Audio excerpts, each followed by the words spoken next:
Alright. We're taking all the best old school wisdom and blending it with the top new school methods to bring you the optimal coaching strategies. This is the 80-20 Baseball Podcast with Coach Bo. Welcome 80-20 Baseball youth baseball coaches. Coach Bo here with you, our weekly get-together where we become better coaches, where we try to efficiently go from a beginner coach to a good coach or a good coach to a great coach.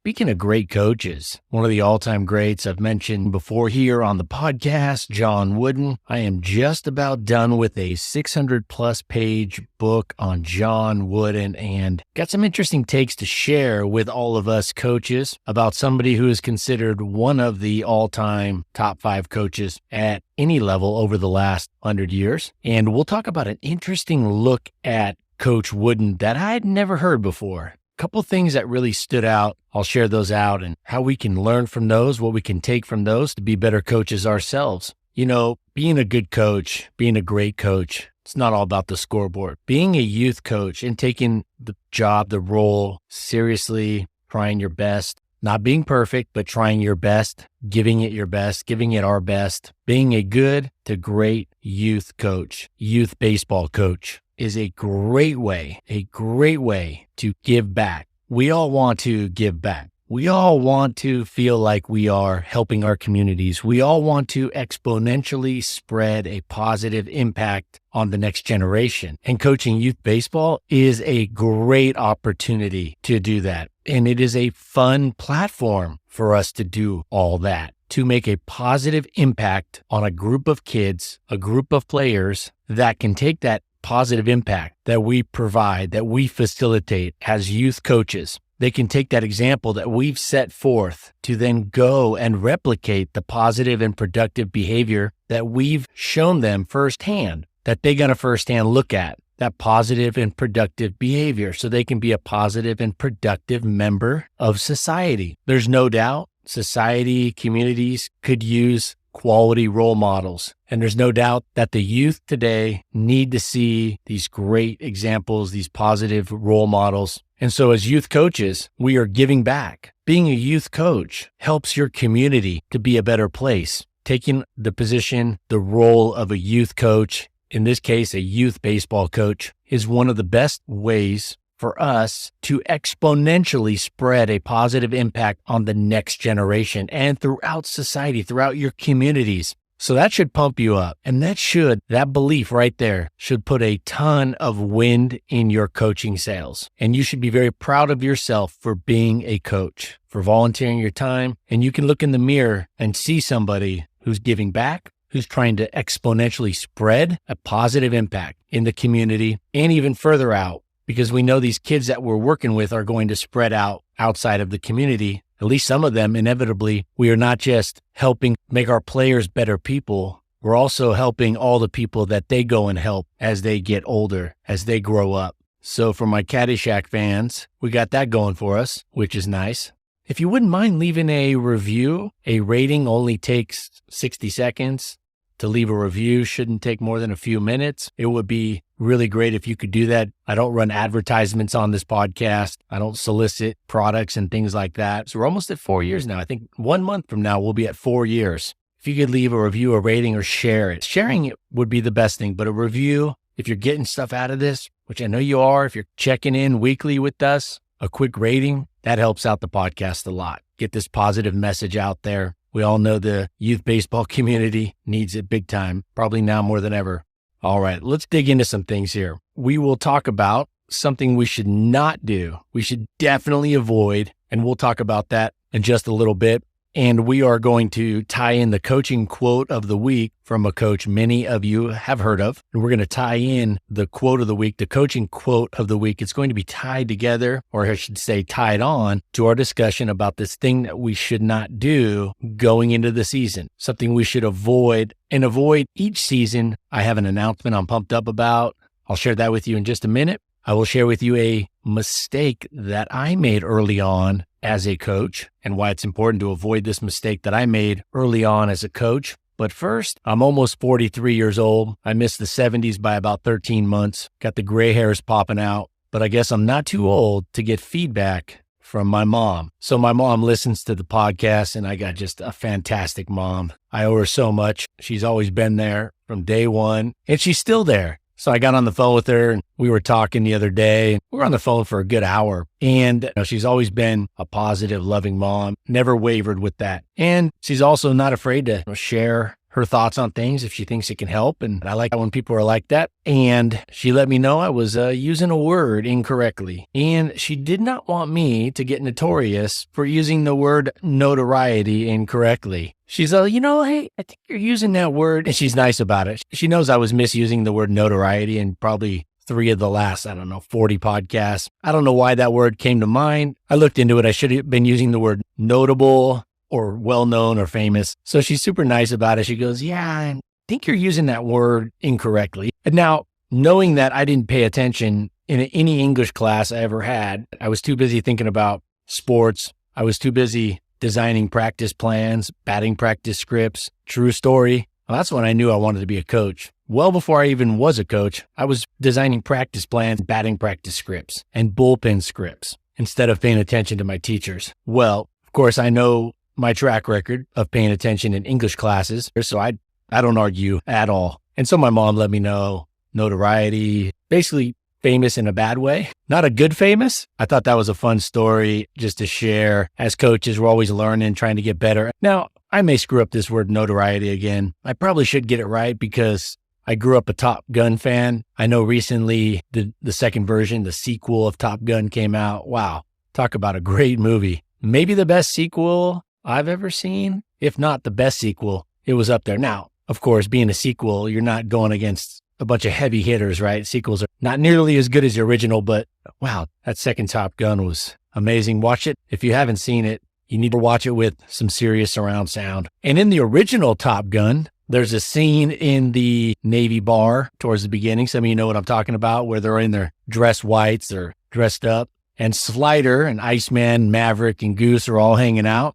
And I probably should have been better with the word notoriety, knowing this movie so well, the original Top Gun. My 2 favorite movies growing up, Major League #1, Top Gun #2. And when I was talking to my mom about notoriety, it made me think of the line. Slider says, yeah, well, some pilots wait their whole career just to see a MiG up close. Guess you guys are lucky and famous, huh? And Iceman chimes in, Val Kilmer. No, you mean notorious. He says, we'll see you later. And Maverick says, you can count on it. Yeah, so I should have picked up on that a little sooner, having the appreciation I do for the movie Top Gun. But nevertheless, I'll say this last thing. If any of my vocabulary isn't on point, I apologize. I guess we all have our strengths. So I mentioned just a minute ago, I'm pumped up to announce that I have an interview set up to be recorded after the Thanksgiving holiday, an author of a book and soon to be a second book that's coming out, I believe in January, reached out and asked to be on the show. I already knew the author, and not personally, but I already knew the author's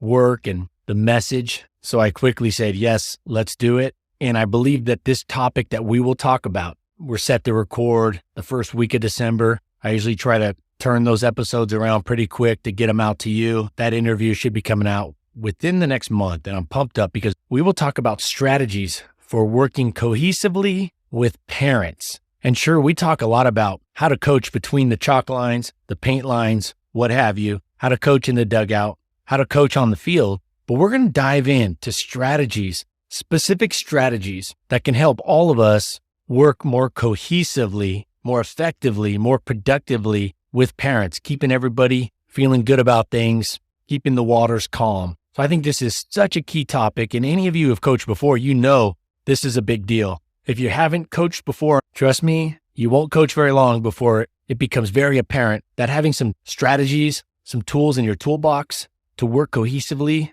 with a variety and assortment of parents and their issues, their complaints, things like that, you'll learn really quick that that's a big deal. So I'm excited to bring that interview that's dialed in for that specific topic. Now, I want to share with you probably the biggest mistake I made early on as a coach. I was too much of a coach of players and not enough a coach of people. I was too much into coaching players and not enough into coaching people. Now, there's some reasons for this, and I don't want to throw shade on any of my former coaches and things like that, but it's something that I learned after coaching for about 5 years. The importance of coaching up the people and really the purpose of youth sports. When I say youth, under the level of college, teenagers and below. So I was coaching up kids so their life skills would be better in certain areas, but I wasn't doing enough connecting with them on a personal level in terms of understanding them, maybe what makes them tick, letting them talk, hearing them out, maybe digging into their thoughts on certain things,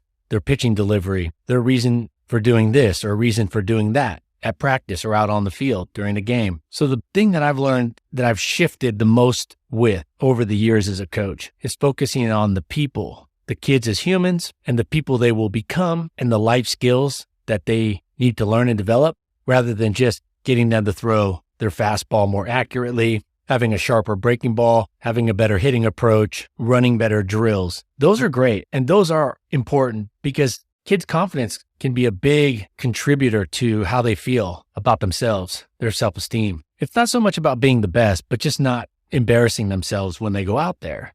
But we want to combine coaching up the player with coaching up the person. And that was the biggest mistake I made early on in my coaching career. And I'll say this last thing that doesn't get said a lot, or at least I don't hear it said a lot. We hear a lot of people sharing out the thoughts and the advice on coaching up the person, coaching the human being, basically a version of what I just mentioned. But if we're being honest, I think it's important that we understand it's not just all one or the other. It's definitely not only coaching the player, their swing, their delivery, how they feel the ground ball, how they run the bases, how they can win the next game. But it's also definitely not just about coaching up the person. We're not sitting in a circle, going around, having a therapy session. It needs to be a combination of the two. And if anything, if you can subtly but consistently slide life skills, those teaching moments into the game of baseball, practice environment, training environment, or a game environment, that's the best. In fact, that's why I think youth sports is probably the best way for kids to prepare themselves for life by learning life skills, teamwork, coachability, discipline, hustle,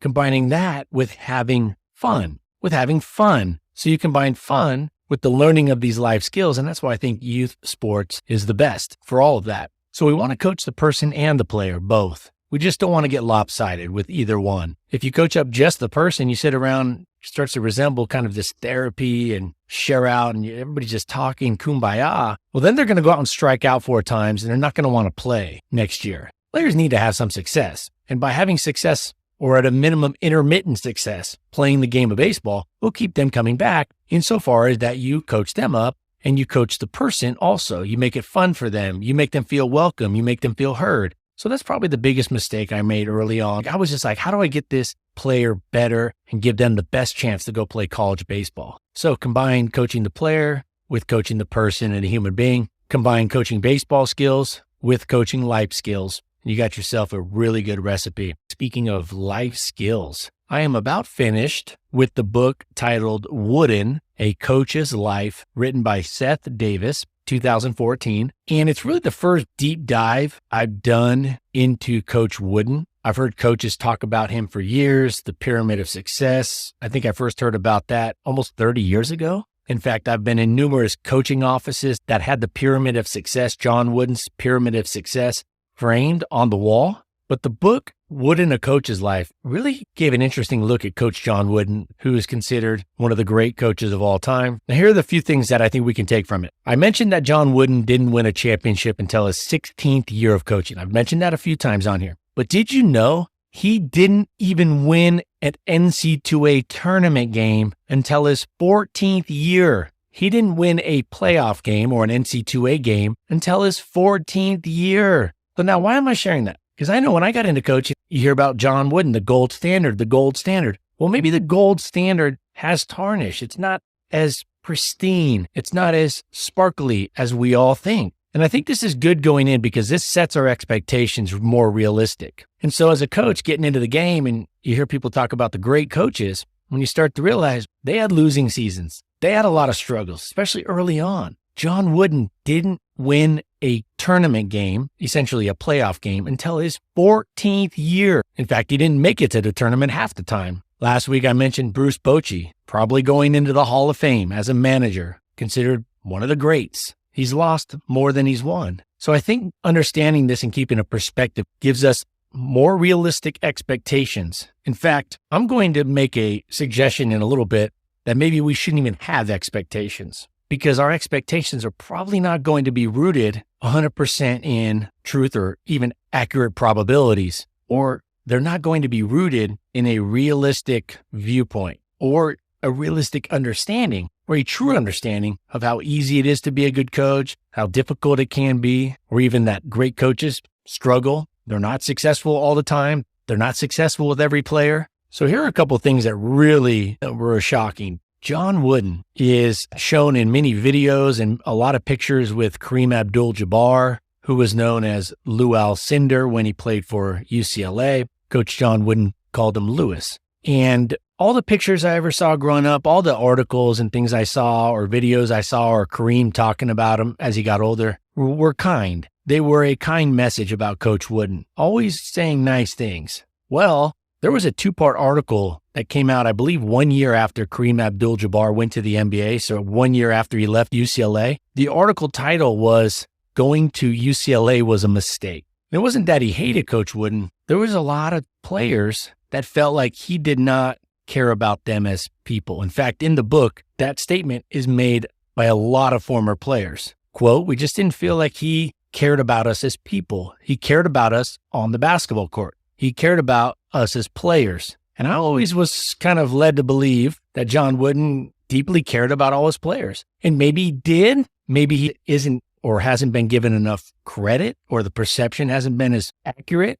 as maybe how he really felt. But players in this book say 2 things. I wish he would have done these 2 things better. The great John Wooden, the Wizard of Westwood, the 2 big things they said. They wish he would have shown that he cared more about them as people and not just a basketball player. And number 2, they wish he would have been more transparent and a better communicator. Those are the 2 things that his players say over and over again in this book. Now, the book doesn't paint a bad picture of Coach Wooden. It talks very nicely about him in a lot of ways, and it shows that he had a lot of strengths and that he wasn't completely aloof or that he didn't care at all about his players as people. It does highlight times and things that happened where he did show a big heart and that he cared for his players as more than just players, but as people. And it shows there were holes in his coaching game. And this should ease the stress we put on ourselves by knowing that Coach John Wooden didn't even win an NC2A game until his 14th year.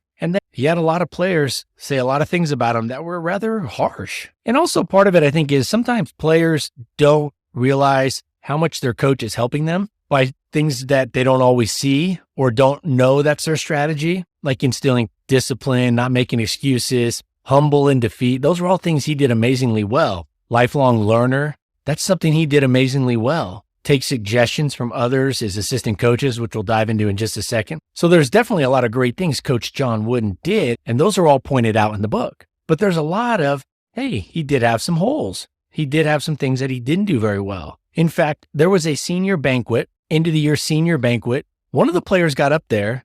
It was a huge room, all dressed up nice in suits. Big deal at a really ritzy hotel in LA. Dick Enberg, Hall of Famer, maybe the most famous basketball announcer or college basketball announcer of all time, was the honorary, guest speaker. One of his seniors got up there and for 9 minutes talked about how much he hated UCLA and his experience at UCLA. And for 9 minutes, he picked apart Coach Wooden and his coaching approach. He hammered him. It was so bad that the player's dad stood up in front of everybody in this room, in this banquet hall, stood up and yelled at his kid to sit down. I mean, the kid's 22 years old. I mean, your dad getting up, telling you to sit down, yelling it across the banquet hall in front of all these people and all these distinguished guests. That's how bad it was. And guess what? Here's the kicker. At the end of his speech, all the basketball players stood up and gave the player a standing ovation. Yeah, that was shocking to read because growing up, all you heard was John Wooden, he's so great with his players, so this, that, and the other. Wow. Imagine going to your end of the year coaching banquet. One of your players gets up there for 9 minutes, talks about how bad of a coach you are. And when he's done, the rest of the team stands up and gives him a standing ovation. And there's even more than that, which I'm not going to dive in and really dive into all of it. But we can definitely learn that winning isn't easy. Even great coaches lose games. This helps the ego stay in check for all of us when we go out to the field. And I thought the comments from his players about the two things they wish Coach John Wooden would have done better. One, he would have cared more about them as people. That was the number one complaint they had. And number two, they wish he would have had more clarity with his communication. And the third thing that they said was they wish he wouldn't have had the double standards that he did when it came to implementing rules or consequences or enforcing rules and consequences. That was a very common statement from all these players in the book. And that was one of the biggest problems, that this player who stood up at the banquet and blasted his coach for 9 minutes, that was the biggest problem he had, was hey, so-and-so broke this rule, that rule, and that rule, and had no punishment or had minimal punishment. And myself and a couple other bench players broke a much more mild rule and had a much more severe consequence. So we don't want to have different consequences for our players. We definitely want to coach our players a little different in terms of relating to them, finding out what makes them tick, knowing, is this a player that I can't say or be constructive in front of the team at all or in front of anybody? Or is this a player that can handle a little bit in front of the team? Is this somebody who just needs me to make more deposits before I really push them in terms of, my expectations? Knowing those things and intricacies about the players, showing that we care about them, that's something we definitely will learn from this. And that's definitely something that was a big problem that the players had with Coach Wooden. The other one was not communicating very effectively. And I've come on here and talked about how Coach Wooden had very short speeches for his team. He was very concise and to the point, but we need to be overly clear with our communication about our expectations, our policies, the rules, the standards.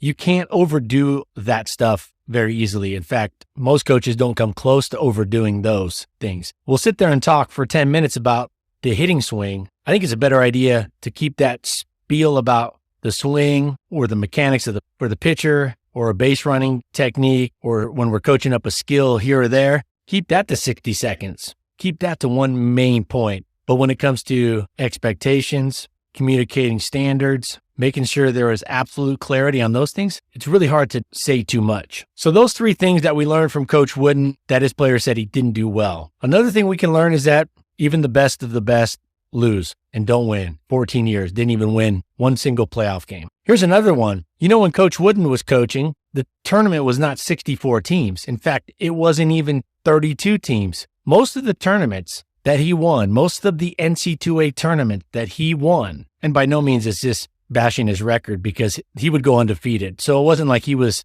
just getting hot. His teams were not just getting hot at the end of the season. They won consistently, so he definitely knew how to coach a basketball team. But they would win 2 games and then be in the Final Four. There was a West Regional, and then that would send them straight to the Final Four. The West Regional would have 4 teams, and it wasn't seeded like they are now, where they spread out the good teams. Back then, the regionals were the teams from that area, so the West Coast. And the West Coast wasn't as dense with quality teams. So he was in the weakest regional with just 4 teams. So he had to win to get to the Final Four. If I'm not mistaken, it was every year. Maybe it switched towards the end, but I'm pretty sure it was every year that he coached. So out of his 10 national titles, those 10 regionals that he played in, those first round games, the second round games, were against West Coast teams only, which had some good quality teams, but were diluted back then. It wasn't as good a quality basketball on the West Coast as it was back east. And all he had to do was win 2 games to get to the Final Four. He started in the Sweet 16 every year. Again, I'm not trying to knock him in any ways, Coach Wooden, but it just sheds a little more light on a better understanding of what we should consider a great coach, or the pinnacle of coaching. Now, something that he did exceptionally well was listen to other coaches, learn, seek advice. He was very open-minded. From what I understand, he was a good listener. It just sounds like he didn't take a lot of initiative in getting to know his players better as people. But when they did come to him and they did share out, it sounds like he was a good listener. So there's definitely some great things going on here with Coach Wooden, of course. But we hear a lot of those things, so I just want to share kind of a more balanced picture according to the book, Wooden, A Coach's Life by Seth Davis. So he learned and he listened to his assistant coaches. He had an assistant coach that came to him after his 14th year. He hadn't won anything, hadn't even won a tournament game. 14 years, he had done nothing. He wasn't even winning his conference, but every 3rd year. But he listened to his coaches, and his assistant coach, one of his assistant coaches, came to him and said, "Hey, Coach Wooden, I think we should consider using the full court press, the full court zone press, most of the game, or all of the game until we can call the dogs off." And so Coach Wooden implemented it, and that along with going out and recruiting a little bit more, which wasn't really his thing. He wasn't into recruiting that much. But the same coach who came to him, Jerry Norman, convinced Wooden to use the zone press, which the team had never utilized before. And Jerry Norman also went out on the recruiting trail heavy and got a lot of players that probably wouldn't have come to UCLA. And from the moment they started using the press, and from the moment Jerry Norman got his recruits, those kids that he recruited to come in and start funneling in, they took off. So Wooden goes 14 years, doesn't even win a playoff game. The last 11 or 12 years, Coach Wooden won 10 national titles. So he listened to an assistant coach, and not only that, he implemented it, the strategy, the press, and that was a game changer. Now, Coach Wooden already had some other things going for him. One thing is he was way ahead of his time with the kind of that run and gun style fast break. Now, you might be going right now, Coach Bo, why are we still talking about basketball? We're coaches. Coaching sports is coaching sports. We talk a lot about the hitting approach on here. We talk a lot about base running, catching, pitching, outfield play, strength and conditioning, mental game of baseball. But I think it's important that we really understand what makes a great coach and what are the things that make a coach not so great. And I think a lot of coaches and a lot of you are of the age where you know and have heard a lot about Coach John Wooden. And I thought this stuff was fascinating to hear because it's definitely a little deeper. It's peeling back the layers of the onion a little more on Coach Wooden to give a little more clarity on his strengths and also those weaknesses. So to wrap it up, Coach Wooden, a lot of great things. And since I'm reading this book, I thought, well, I'm going to bring this stuff to you. Essentially, I'm taking this 600-page book about what's widely considered one of the greatest coaches of all time, and I'm trying to filter, condense, and really curate the best parts of it, the best actionable advice from it, and share it with you all here. So I'll say this. One thing I definitely think is important that Coach Wooden was really good about, and not just Coach Wooden, one of the college baseball coaches who's considered one of the greatest baseball coaches of all time, Augie Garrido, said, quote, "We don't have any expectations. Other people see us as number one or whatever, and that's their opinion. The question is, will the players fall victim to trying to live up to it? We have the same right to fail as any other team, regardless of the past. We're going to play, have fun, and play with energy. The fun comes out when you develop expectations," end quote. So the theme of this podcast episode is really expectations. If you go in there expecting to be John Wooden, well, let's understand that John Wooden struggled a lot as a coach. And by the way, you know, Coach Wooden got offered a Major League Baseball job. There's another one that was fascinating. He got offered the Major League managerial role of the Pittsburgh Pirates. He also got offered the Lakers job. But yeah, he was actually a baseball coach at heart. So, hey, we're talking about a coach who was so well thought of that the Pittsburgh Pirates went to him when he was a basketball coach and at the time only coaching basketball and offered him the manager job with the Pittsburgh Pirates. So that was a pretty cool story. So let's wrap up this podcast with this majorly important thing. I said I was going to share with you something that we should not have going into the season, something we should avoid. And that is we should not have expectations for the season in terms of wins and losses. Don't have expectations for the season, especially with regard to two things, a lot of wins and a perfect team culture. And when we go to our season, we should avoid having expectations for the season when it comes to wins and with regard to having a perfect team culture. Have high expectations of you as a coach going in and being better each practice, having a better practice routine, better drills by the end of the season than you do at the beginning. Your team should be playing better baseball at the end of the season. So have high expectations in terms of consistent growth throughout the year, not perfection throughout the year, but some growth from where they start till the end of the year. And that accounts for having some dips. So there will be dips, but the trajectory over the course of the season from the beginning to the end, the expectation should be, yes, I want my players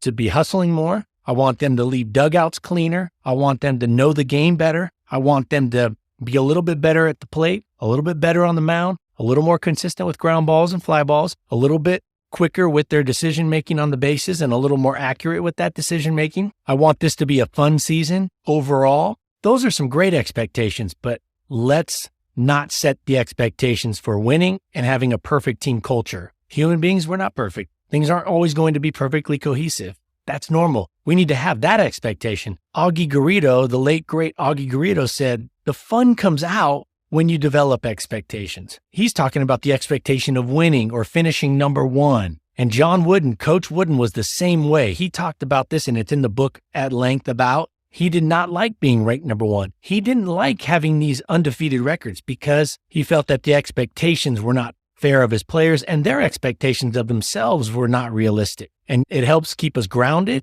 And when we're grounded, we're more balanced, we're more even keel, and we'll be in a much better place with our mindset going out there. All right. I hope you enjoyed this episode. Every week we're coming out with a new one. I'm trying my best to continue to add and build and bring new stuff each and every week. When I feel like there's nothing more to get onto, that's when we're going to wrap it up. When I feel like there are a lot of things that we can continue to discuss, to analyze, to break down, to clarify, so we can continue to build the quality of our coaching paradigm week in and week out. Once a week, there's an episode, 30 minutes-ish, and it's used to hone and really craft our coaching mindset so we can be better prepared when we go out there and have more success on those things that we can control and have the right expectations, have high expectations, but in the right places. Thanks for coming here today. Leave a review, a rating, share this with a friend. Just send it off via text message. That would be awesome. If you could share it out with 2 or 3 of your friends, leave a review or a rating on your podcast platform. That's a really quick thing. Helps out the podcast.